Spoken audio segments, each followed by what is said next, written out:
Tyre pressure monitoring systems are fitted to many modern cars nowadays. Now, they're a great innovation because they help you to know whether your tyres are underinflated or indeed overinflated. Now, the problem is with them is that they do have their limitations, because what they're telling you generally when they flag up a warning is that something is already wrong.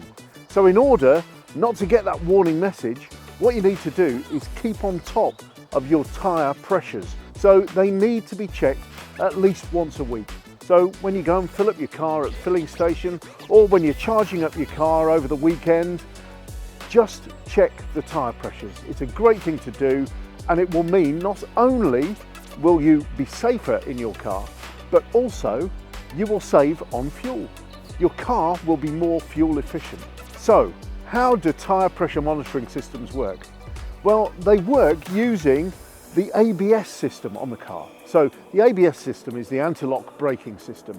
Now, that's a system that monitors when the wheel has stopped turning.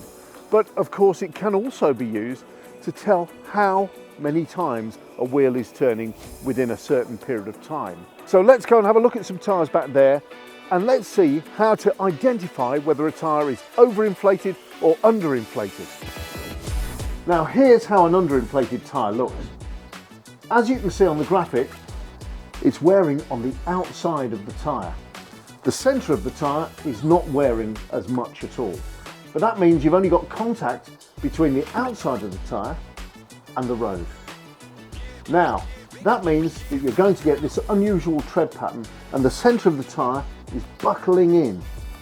That's no good. You don't want that. What you want is maximum contact between the tyre and the road. Now, if a tyre is overinflated, what you get is a dome effect. As you can see here, that means you get a central wear pattern.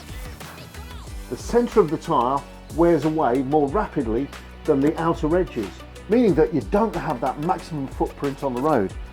Now, that is what we are aiming to maintain, maximum footprint, because without that we don't get maximum braking, maximum acceleration, or maximum cornering control. So remember, it's always worth doing a visual check on your tyres just to make sure that they're not showing any signs of underinflation or overinflation, rather than simply relying on your tyre pressure monitoring system, which is only going to tell you once things have already gone wrong. And if you'd like to do your own tyre pressure check, head over to the Land Sale YouTube site to check out how to do it yourself.